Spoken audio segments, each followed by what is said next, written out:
12 consecutive undefeated seasons, and I think they lost one, and then they won another several games undefeated again, another streak. I would imagine they'll win it out a little bit. But he's in the National High School Hall of Fame. His career record, which is just amazing, is 399, 25, and 3. That's just a phenomenal record. But the things that I took out of that is what he was able to teach his athletes and the love and the respect that they were able to get out of the program that he was able to provide there.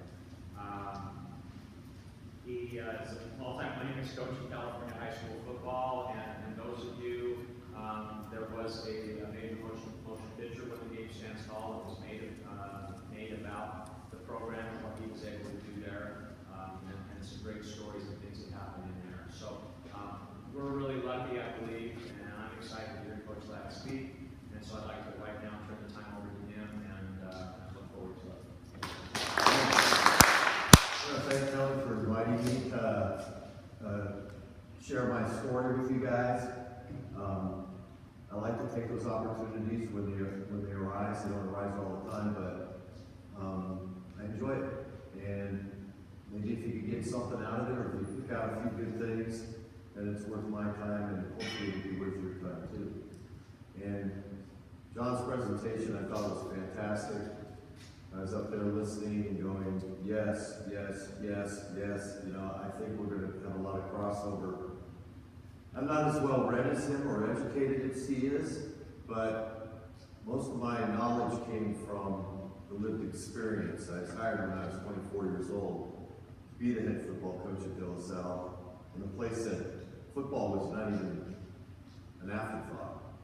So I really started from scratch, from ground zero, and had to feel my way along and make my own mistakes and learn from them and move forward and continually evaluate how I was doing and what I was doing. So this I put together to try to see where I got from point A to point, I don't know what point I'm at right now, but where I started to where I am right now. And I put together a slide to just keep me on track. I'm kind of scattered. I'm not technically savvy. I don't remember a lot of things I should be remembering. I try to remember the important things. I don't keep a schedule or a log, or I don't know how to even run my own phone. But I do concentrate on what's important, and those stick with me, and I kind of throw the other stuff out of the way so it doesn't clutter my mind up, and that's part of this presentation, so I don't get off track. I titled it Working Towards an Authentic Team Experience because I love the word authentic. And when I used to meet with the parents, the first thing I'd say, I'd have a meeting with the parents before the season started, usually right at the beginning of summer, because we work all summer on training and conditioning and getting ready for contact and all that stuff. We have a pretty extensive and intensive summer program. But I wanted the parents to know this is officially, these kids are expected to be here this summer. And they knew that, I mean, going in, especially after being there for so many years. But I tell them, I said, my number one goal for your child, for your son, is to give them an authentic team experience. And every dimension that goes with that, and try to teach them what it means to be an authentic teammate. So, right from the get-go, you know, I wanted the parents to understand that there's not going to be individual stars, so to speak, on our team, or individual allowances. Everybody's going to be treated basically the same. And everyone's going to be expected to live by the same rules, the same culture, and I'll talk about our culture a little bit. And I want them to be a teammate. And that I wanted them to know that. And I used my own son. My own son played for me back in the early 200s. And he was a good athlete, but he wasn't our best. He's a receiver, but he wasn't our best receivers. One of our best. Two other kids were better than him. And whenever we went into a game or something, I couldn't throw in my son in there and throw the ball at him. I had to target those other kids first, because those guys were, I couldn't play favorites for my own son. So I was able to use that later on in my career. I said, I didn't play favorites for my son, or I didn't put my son in front of people. I'm going to play the best kids that are out there. I'm going to start the best kids that are out there. But I also guaranteed him one other thing. I said, I guarantee your son will get better as the season goes on. Because we coach every kid from the first day to the last day. Every single day, we work on their technique and try to bring every one of them along. From the best kid you have to the guy that's not the best. And that's a sliding scale, too. I used to tell the parents that. I have a player on my team that's our #1 player, our best player. You know, sometimes I don't know who that would be, but if you guess at it, it'd become pretty close. And likewise, I had a guy down there at number 50. And I said, your sons fall onto that curve somewhere. And you got to trust us as coaches that we can figure that out, know what they need to do to get better, and we will coach them every single day. And the guarantee was they will get better as athletes. They will get better as football players. And they do. And our #1 guy doesn't get treated any different than our number 50. They all get treated the same, like I said, as far as allowances and attention given and granted. So, I'm not after the wins. We are, let's just get that out of the way right off the bat. Everyone loves to win. Especially athletes, coaches, who were competing. Everyone loves to win. And that's just a given. You don't even have to mention that. And I don't. I never talk about winning to our teams. When we were on that win streak, I never mentioned it. And a lot of people say, oh, that's BS. You know, you're lying. No, I'm not. I never mentioned winning. And I never talk to the kids like we have to win, or we have to win this game. Any of that stuff. Winning is an outcome. It's a process. You know, winning is a final endpoint. We concentrate on all the things that are going to take us to a win. And that's what we focus on. So it's technique, it's attitude. It's a lot of the things that I'm going to talk about right now.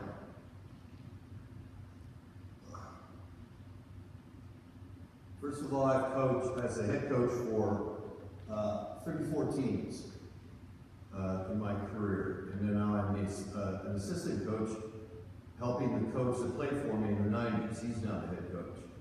So there's a lot of continuity in our program. I have a lot of ex-players that are coaching now at our school. So I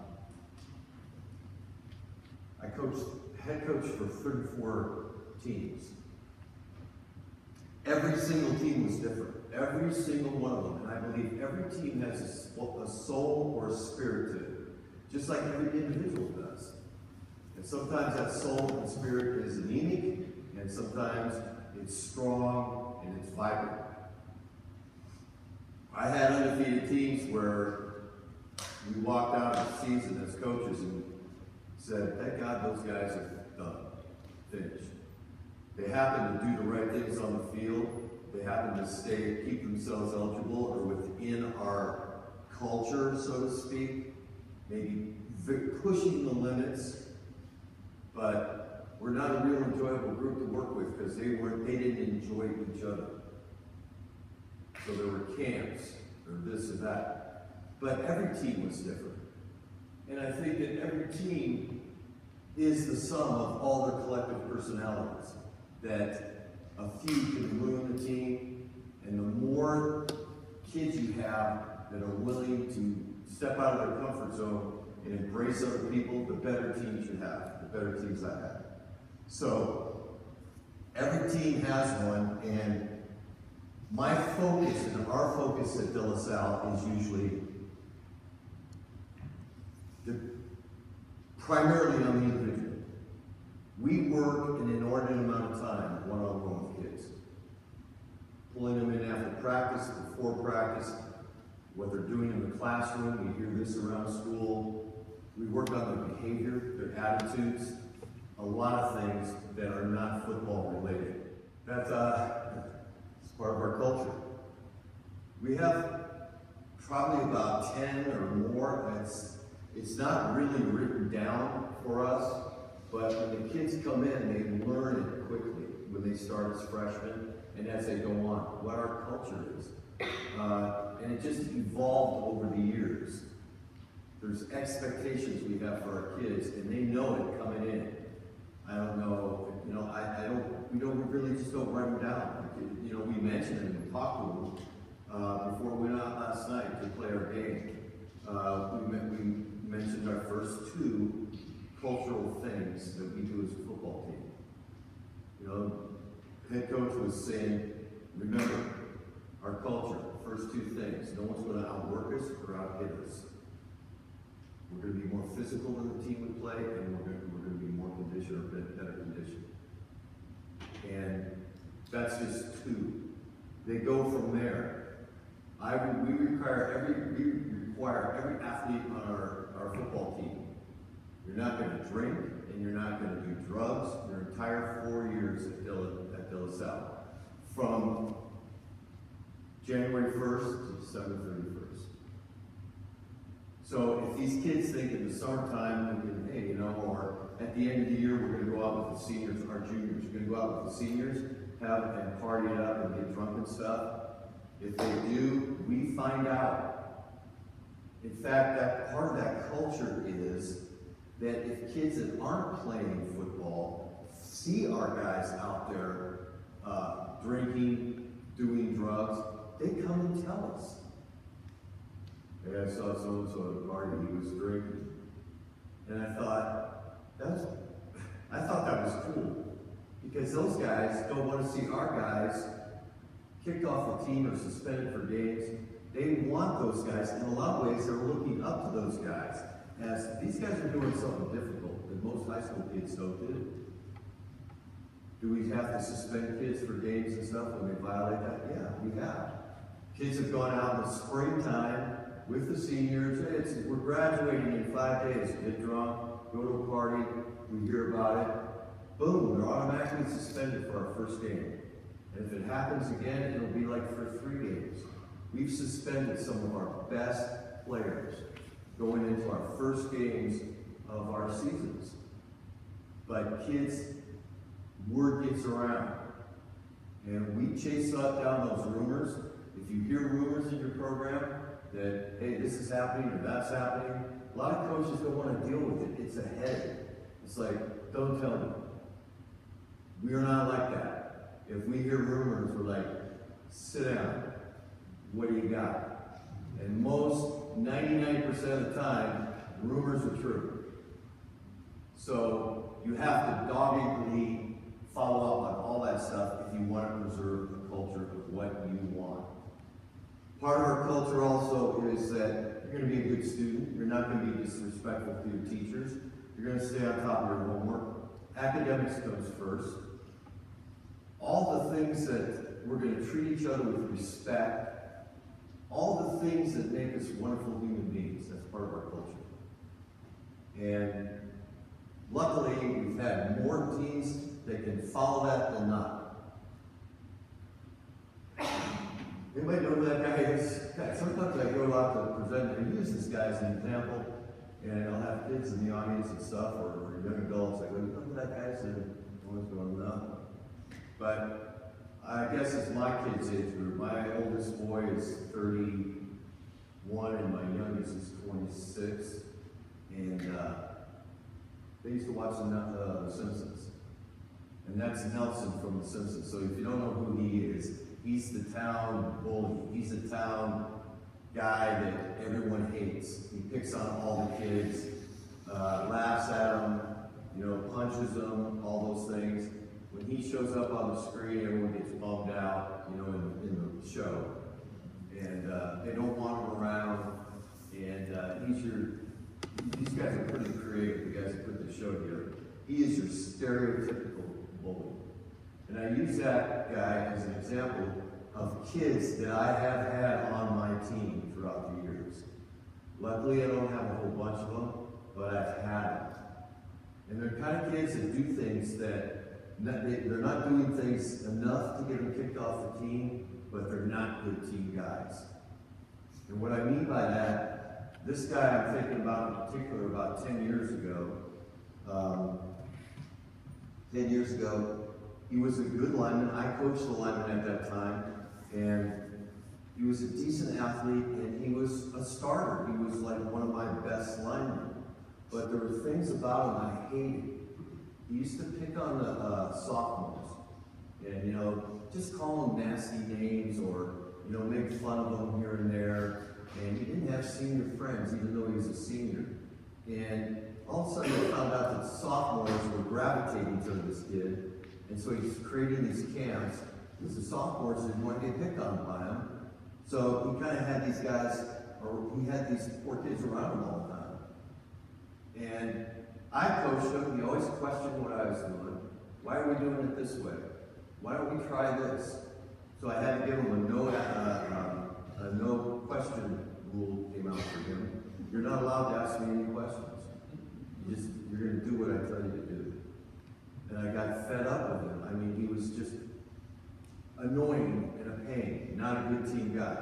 So what I did is I brought him in, and I sat him down, and I said, this is like after a few weeks, and I said, this is how you are. And I laid it out to him. I go, you're cruel, you pick on guys, you're questioning everything we're doing. I go, you're not in step with everyone, you're not good. I said, you're not good for this team. And I said, I pointed out all his personality annoyances. And his response to me was, and I'll never forget it forever, because it gave me great impetus for stuff I'm doing now and presenting now. He said, that's the way I am, that's just my personality. End of story. And I kind of was dumbfounded. I didn't have an answer for that. Until I thought it over and I go, wow. I said, well, that's unfortunate, because that type of behavior and what you're doing is not going to serve you well down the line. And in life, going forward. But he didn't seem to care. He stopped asking questions, though. And he was doing what I was asking him to do. So he got a little bit better. Subsequently, this guy graduated from my program, I think it was more than 10 years ago. I've never seen him since. He's never come back, never contacted us or anything. Maybe he grew up and now he's embarrassed to come back, because that happens to a lot of kids sometimes. They act like jackasses in their time in high school, grow up and mature, change, and then they either write a letter or come back and say, hey, I'm sorry, I was like that, da, da, da, da. I get that. I can live with that for sure. That says a lot about a person. Anyway, I'm talking about the individual's contribution to the team. Guys like that can ruin a team. They create camps. They create bad feelings, ill feelings. You know that he's not in lockstep with whatever you want and what everybody else might want. So they become kind of cancers in your team, and they're tough to deal with. But you got to try to flip them as best you can. I used this book for one of my classes. I read it for one of my theology classes at St. Mary's. And I've read his first book, The Road Less Traveled. And this was, I think, one of his second or third books or something like that. He's written 10 or 12 books. 2 is fine for me. This is a book about how the ways in which we lie. And it all starts with facades, or facades we put up, or how we act differently around other people.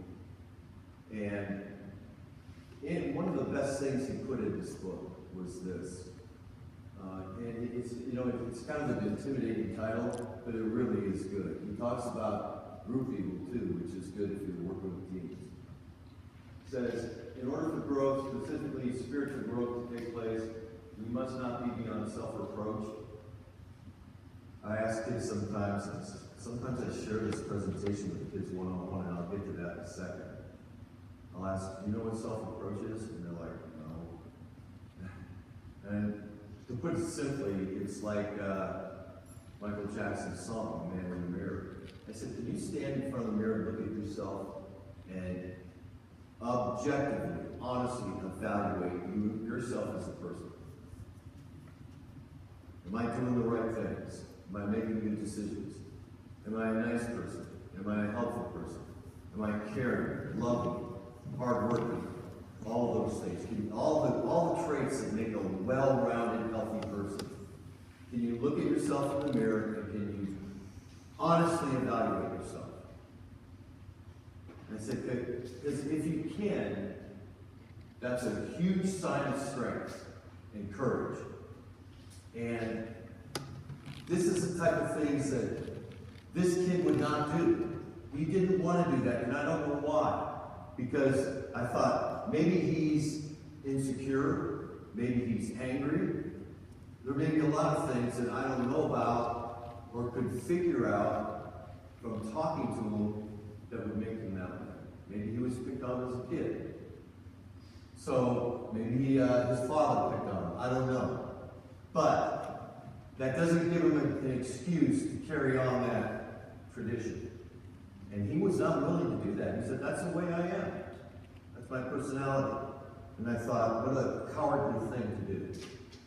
Is just to not even pay attention to, honest feedback and evaluation. Getting back to that again, I felt that, and I tried to teach the kids and try to hold to it myself, this is Teilhard de Chardin. He was a famous scientist and a Jesuit priest that brought the two together in a kind of a beautiful philosophy of life. That man, everything living in this earth is basically striving for perfection. Plant life, animal life, humans. That left to their own devices without some cataclysmic intervention, that everything is on a path of getting better. And I think what scientists call it today is evolutionary. People are evolving. Plants are evolving, getting stronger. Animal life evolves, adapts to its environment. This was the foundation of this philosophy. The meaning to existence is passing on to something greater than our immediate selves. Whenever you hear that line, the meaning to existence, pay attention. Because I do. And because I do. You don't have to because I'm doing it. But I want to know what the meaning of existence is. And I don't care who's saying it. Like, the meaning to existence is this. Maybe some baffling, foolish stuff. But when I do hear that, I pay attention and think, does that resonate with me? This does. It's like our job is to become better tomorrow than we are today. And we can do that if we can look in the mirror and honestly assess those things in a very naked way, standing naked. Dylan said that even the President of the United States has to stand naked. And we need to do that too. I don't mean the president. That means everybody. Even the president, the highest office in the land. So, I'll get back to that a little bit. This is it. We can't do that work fully because we all have blind spots. Blind spots are the stuff we don't see about ourselves, or we don't believe about ourselves.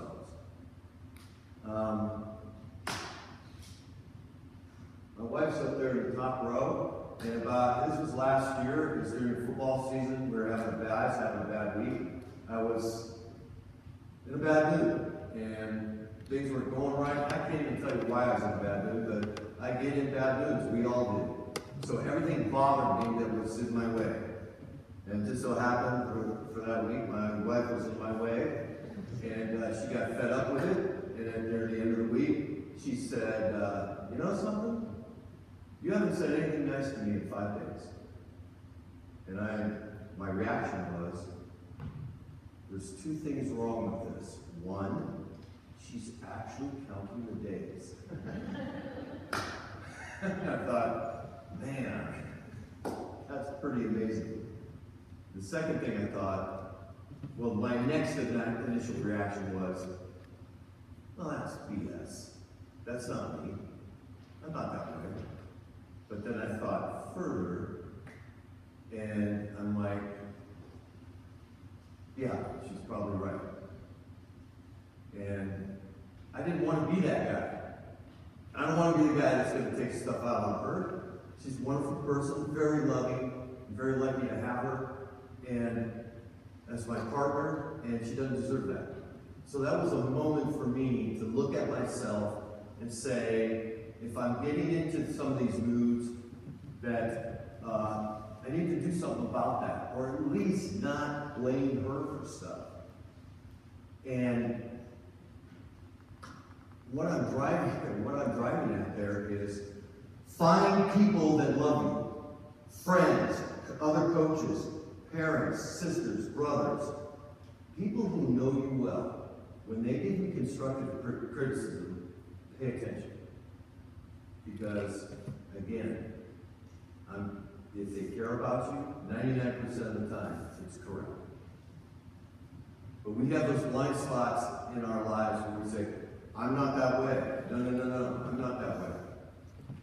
But if somebody who cares about us gives us that feedback, you can pretty much bet it's true.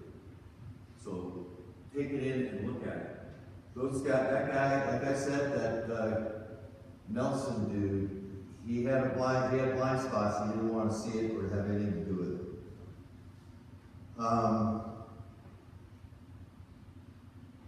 Oops, I was one off there. Let me go back to that. This relates. These are our guys working out. And I use this I use this slide because I see guys in the very, very back. I can't tell what they're doing. But just for the sake of my presentation, let's pretend they're doing nothing.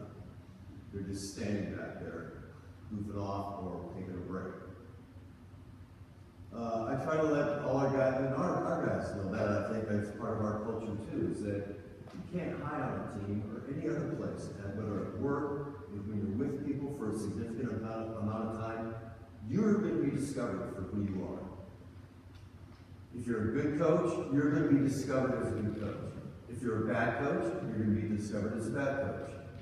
Player, anything, worker, whatever, husband, wife, friend, whenever you spend a significant amount of time with other people, you cannot fool them. You're going to be categorized by your behavior and your attitudes. Let's say those guys are not working back there. Those are the guys we call coach watchers. That, when the coach is present and ready to roll, they're, okay, yeah, we're with you. But if the coach can't be there or can't keep his eyes on you, then it's like they're like this. They don't do anything. So they're trying to fool us into believing that they are hard workers and that they are going to be doing all the right stuff.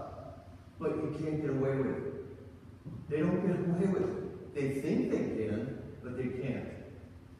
And we try to get our kids and our coaches to buy into that idea that be yourself, and if yourself is not good enough, work on it. And because you're going to be noticed for what you exactly are.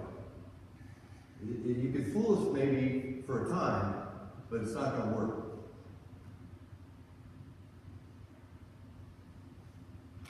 All right, back to, I'll give you something, my wife and I were talking about this on the plane. I'm coaching a kid right now that's a defensive end. And I work with the defensive line and the offensive line. And I work with the head defensive line coach and the head offensive line coach. I work with both those guys. So we got 4 sets of eyes instead of 2. Anyway, I'm working with this one kid. All last year as a junior, coming into this year as a senior. And so I've been working with him in pads for the last 4 or 5 weeks. And I noticed he's the same as he was as a junior. He's the other Nelson. I got another Nelson. And I was hoping as a senior he would grow out of what he was as a junior. He wasn't so much a bully as he's one of those guys like, why are we doing this? Why don't we do it this way? Or I coach him and I said, that's not what I want from you. He goes, well, I think if I do this and do that, then I'm going to get better at it. And he tries it and he doesn't. I'm saying, it's not going to work for you. You know, and he's just giving me this pushback all the time. And I noticed too that he was sneaky going around, jabbing guys and stuff. Not coaching each other. That's a part of our culture I left out. We all coach each other. I used to teach the kids all the technique necessary that I'm asking them to do. Meticulously go through it step by step, and not just one time, over and over and over again during the summer. Because I said, I want you guys to be coaches for each other. I can't watch all you guys all the time, but you guys can give feedback to each other by watching each other. And so watching each other, you're going to understand the coaching technique, and it's going to make you better. And then that first stringer is going to come out, and he's going to coach you. And they do. That's part of our culture. So, getting back to yesterday, actually 2 days ago, 3 days ago now, 4, because it happened last week. This kid I'm talking about now, that's on our team, I'm coaching him.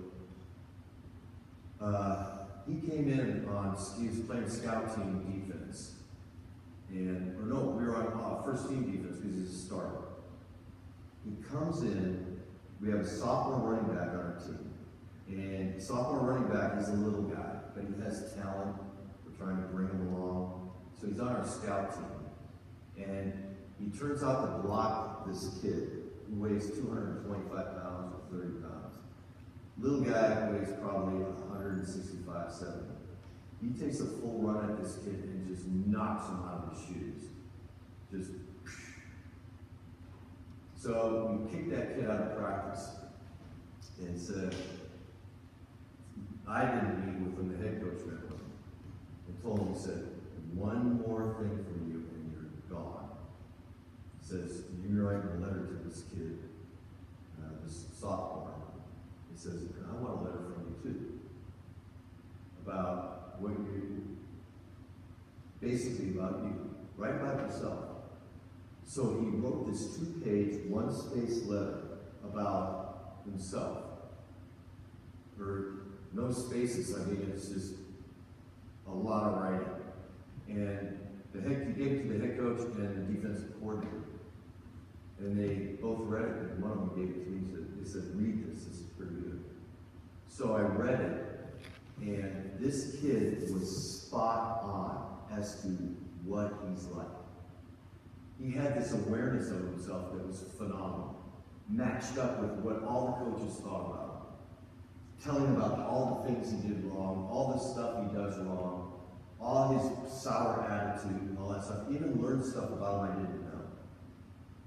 So he wrote this letter, and I read it, and this was on Thursday. And I have this activity class at the end of the day, basketball. So I got my basketball teams in the league. So I set them up, and I said, you guys get your games going.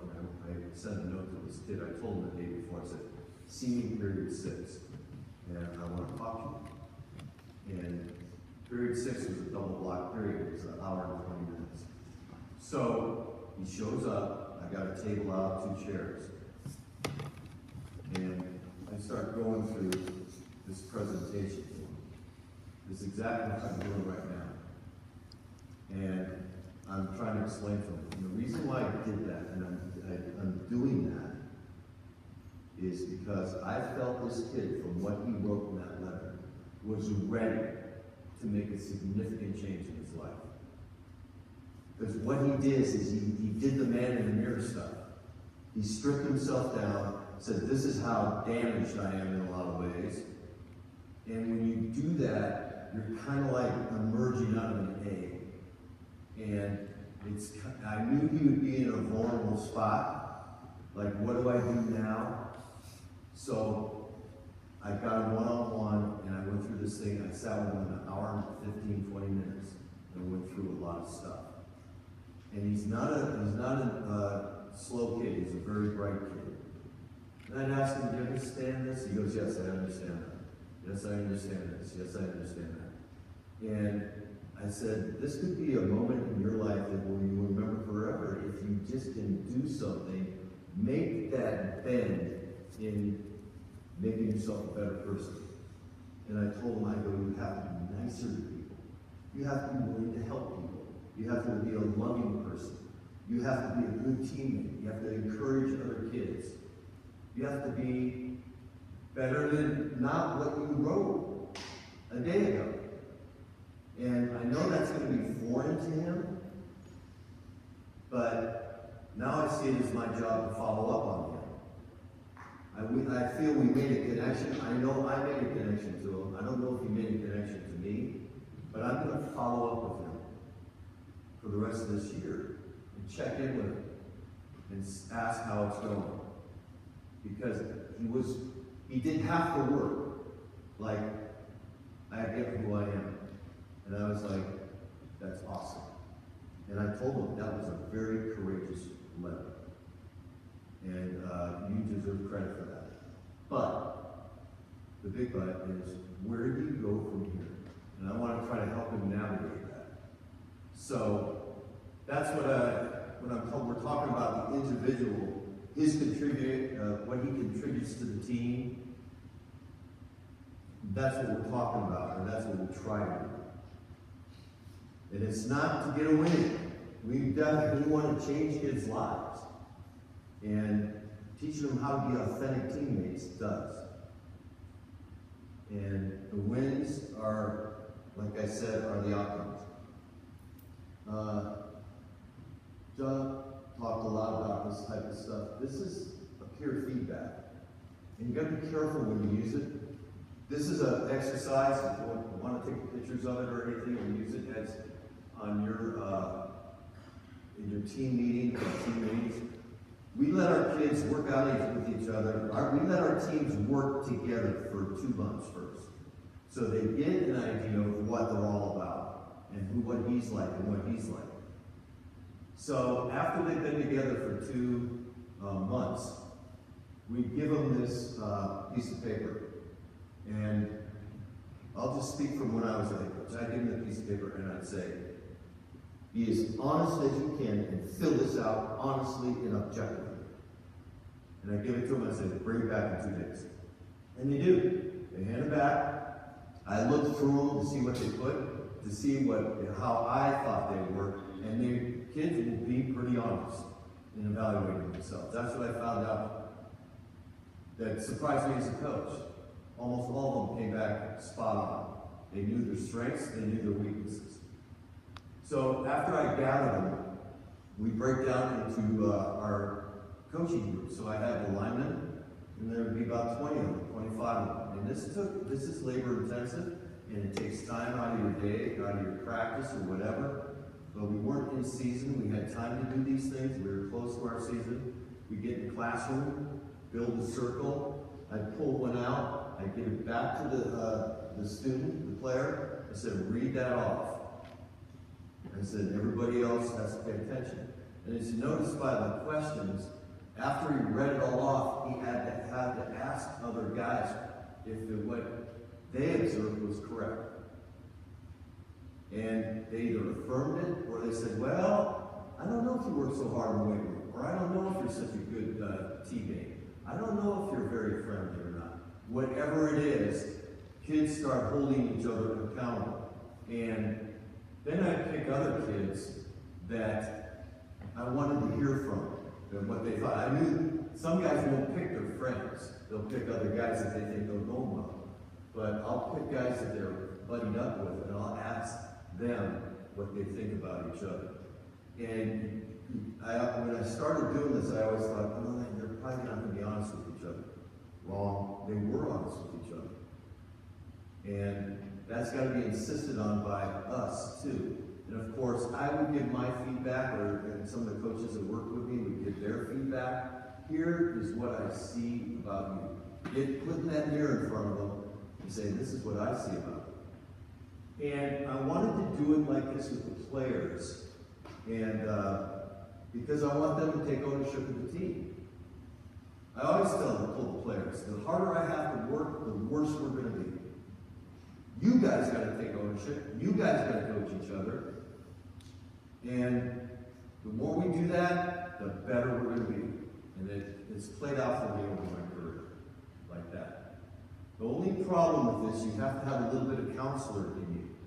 You don't want guys ganging up on the third string guy or the athlete that is never going to be good as a starter. And those guys really don't get picked on. You know, if you put the right parameters around it. And I tell those guys that. I primarily want seniors evaluating the seniors. And I don't want to hear about the same name all the time. If someone's like our second or third string lineman, I don't want to hear about him all the time. Because they like to pick on the weakest link. I like our seniors going after each other, the strongest against the strongest. Next, measured up just right, paired up just right. And I tell our team captains or kids that are going to be team captains, that I think will be team captains, exactly what I want. But you've got to monitor that too. If something's going wrong, or some kid says something really crazy, you got to shut that down and say, no, that's not true. Or I don't believe it. I don't believe that. That rarely happens. And kids, for the most part, will not pick on each other too much. Well, practically not at all. It is a very effective tool for us. This I want to, this is a redundant slide. This is what I have tried to teach kids. I know in the news today we hear a lot of things about truth, especially with our politics, the way it is or whatever. But in my schooling, in my humanities program, classes that I took, philosophy, theology, I learned ethics. I got an ethics class. I learned there is one truth. There's only one truth, an objective truth, what is right and what is wrong. Now, that truth can be hidden from us, but that doesn't detract from the fact there's only one truth. For example, the most complex of questions in our world. Is there a God or is there not a God? Well, that's open for heavy debate. A lot of us believe there are, and there's a lot of people that don't. But that doesn't detract from the fact that there's an answer to that question. There's no maybe to it. Either there is or there isn't. Are we really going to find out for certainty what that answer is in our lifetime? Most likely not. We weigh a doubt against a certainty, take an educated guess at it, and we'll fall on one side or the other. But we try to gather as much evidence as we can before we make those decisions. We have to find out and dig to find the truth most of the time. But there's a truth to every situation in our lives, every dilemma we get into, anything we're doing, relationships we get into. There's a truth to it. My dad was a drinker. He drank on the weekends. He was an alcoholic. He was an alcoholic on the weekends. He just started on Friday and went right on through to Saturday. By Sunday, he was laying on our living room floor, flat out. And, being a kid, as my brother and my two sisters, sometimes he's a mean drunk, sometimes you didn't know what to expect from him. But the question that we all had, why is he drinking like that?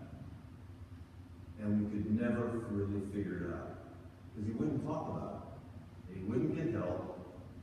And we'd ask him, and all the other things, and there was something inside of him. He's a World War II veteran. I don't know if it's PTSD or whatever. But there was stuff inside of him that he just could not get past. But was there a reason why he was drinking? Absolutely. There was an answer there. We never knew. But for everything, I try to tell our students that too. If you're having sex with girls for just recreation part of it, there's something seriously wrong with that. Because if you are, you owe it to each other to tell each other, I'm using you for recreational sex. Let's get that understood. But they don't do that. They lie, most of them. Sweet talk them. Oh, you and me, you know, I've been looking at you for a long time. All that crap. That's not being truthful. So, whatever it is on our teams, personal lives, whatever, let's get to the truth and find out what's really happening. And like I said, sometimes you're never going to find it. But you have to take, I remember as my professor said, you have to take reasonable and prudent steps to find out.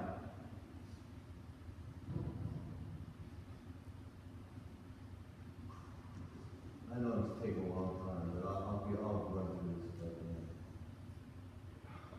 I always thought these three terms were benign. They don't mean anything. Team, leader, follower. It's our character that infuses the power in it. Our character makes leader great or makes it awful. Hitler proved that to our satisfaction, I'm sure. He was a leader, a very effective leader in so many ways. Yet, he was horrible, horrific, evil, awful. But he was a leader. So, team, same thing. Rotten teams, great teams. Depends on the dynamic. Follower. A lot of kids think that's a negative connotation. It's not. Where do I fit in on here, like a leader-follower type thing? I fit in as a follower. I feel more comfortable being a follower. I never liked making decisions because I think too much about it, or maybe that's a good thing, but I just, making decisions is, especially when it comes with people and kids, it's, what did it do for me? It scrambled up my brain. But let's put it with easier terms. A lot of times I didn't know what to do. You know, and I mull it over and I asked, I did the right things. I'd ask around, I'd ask all the coaches, what do you think? I was an autocratic leader, so I guess that made me a good leader in a lot of ways. But my point being is I didn't feel comfortable in a leader's role. I feel more comfortable in a follower's role. Give me a task, a job to do, and I'll do it. And I'll do a good job of it too. So I try to get the kids to understand, you know, you can fall into these, but you got to infuse the character into it with your personalities. I don't think there's natural born leaders. I think there's charismatic personalities that can help you be a better leader. But leaders are, I think it's a learned skill and a lifelong skill that you've learned. How to treat people, how to make good decisions, how to weigh things against both sides. A lot of things that go into being a good leader that is not running. A lot of our football players say being a good leader is running around and yelling at people, screaming at them. And I do a lot of leadership training. We used to do a lot of leadership training. I pick out 10 kids that I think would have the potential to be good leaders. I bring them in and I sit them down. I have a 25-point thing, paper on what it means to be a good leader. Some of it's football specific, some of it's sports specific. I bring them in, I give it to them. I said, read this up. We're going to have a meeting about it in 2 days. And I bring them back in and I say, what do you think?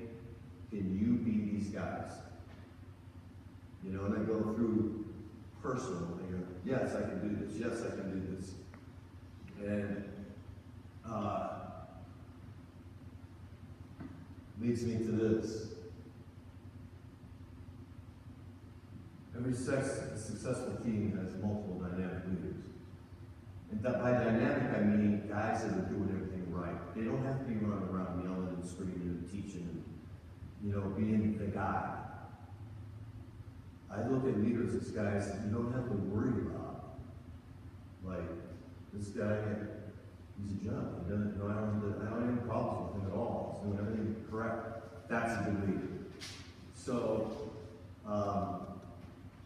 we kind of redefine what a leader is, but the more leaders I have on my team, it, again, reduces my workload, reduces my stress load, and teaches these guys how to rise up and lead.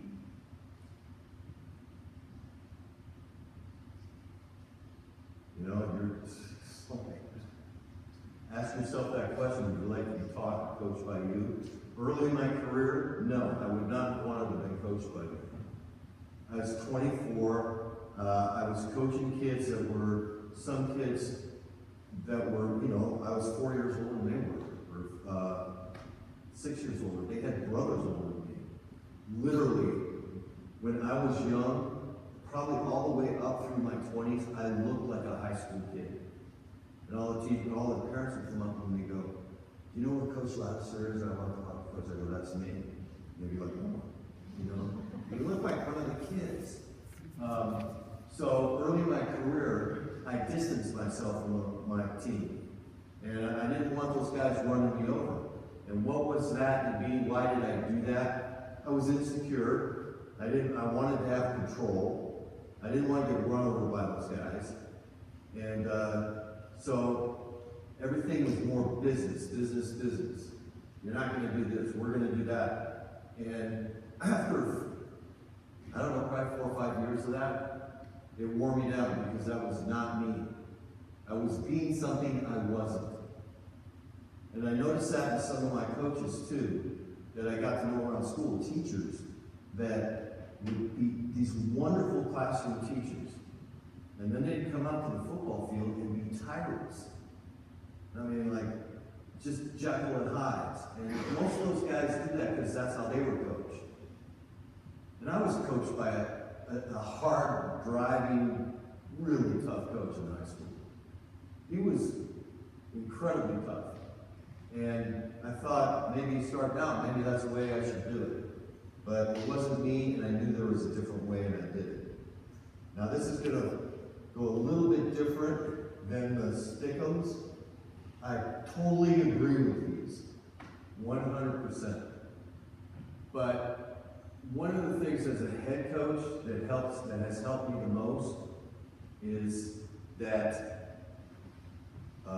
you've got to know what you're doing, your business. And that means the mechanics of it all, the technique, all of it. Because high school kids in particular, they want to be good at their sport. They want to get on the field. And if they feel you can teach them a skill and make them better, they'll be more engaged. I have a slide that later on in here, which probably should go after this one. But it says, do you want to motivate a kid? Teach him a skill. Because when you teach an athlete a skill, not only that means mastery of that skill, they'll come back and they want to know more. They'll come back motivated. Say, what's next? How can I now up my game again? So, then we have to be able to teach all those skills. As a head coach, you want to be a head coach, I think you should be able to coach any position on the field effectively and know the technique. Because if your defensive, or if your other coaches are coaching and you don't know what's right or wrong, they may be teaching the wrong things. So a head coach is a big responsibility. I was very fortunate. I had great coaches as a high school player. My high school coach was tough, but he was good. He knew a lot. And my college coaches knew a lot too. They were wonderful and well respected in their fields. I played on both sides of the ball. I started out as an offensive player, and I went through 2 surgeries, and they moved me to defense. I backed up the safeties and played on all the special teams. So I knew special teams, offense, defense. That's why I was, I think, effective as a young coach. I had a great working knowledge of the game and how the pieces fit together. And that was my knowledge. But that didn't make me a complete coach, that's for sure. It got me through, but it didn't make me happy. I didn't feel like I was really educated in the complete sense of the word. You don't know what you're doing, don't fake it, go find out. Ask somebody to help you. I think kids appreciate that. They used to pose questions to me, legitimate questions, and I didn't know the answers to them. And like, how are you going to block this blitz or that? I'd have their defense up in front of me, and I'd be like, I don't know. And then, when I was doing it, I asked those guys.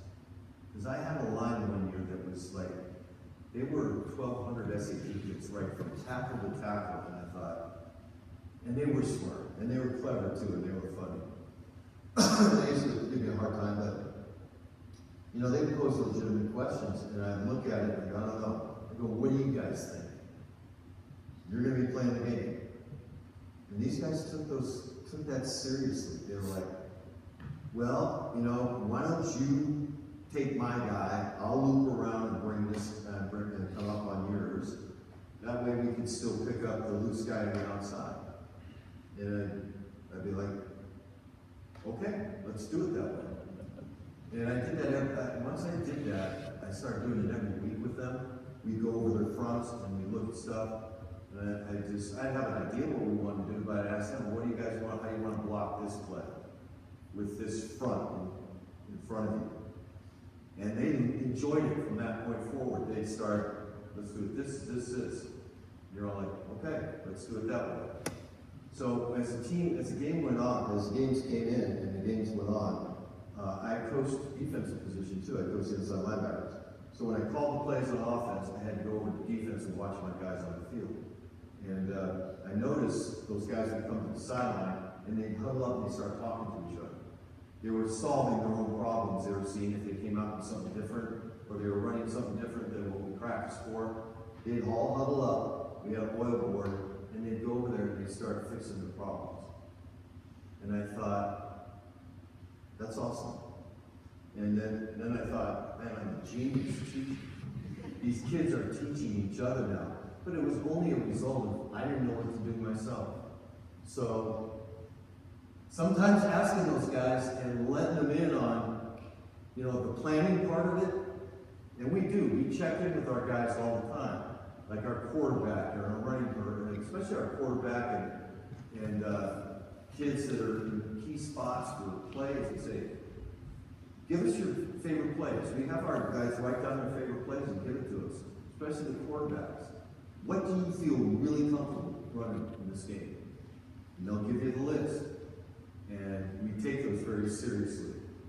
And that means they're part of the game plan. I think that goes, how well do you know each other? We want our guys working for each other, responsible to each other.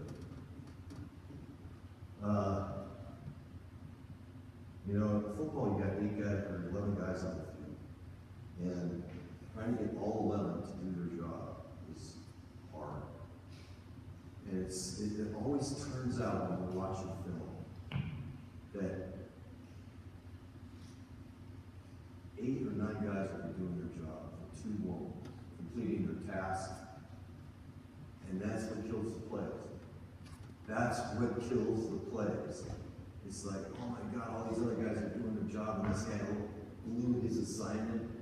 Boom, play dead.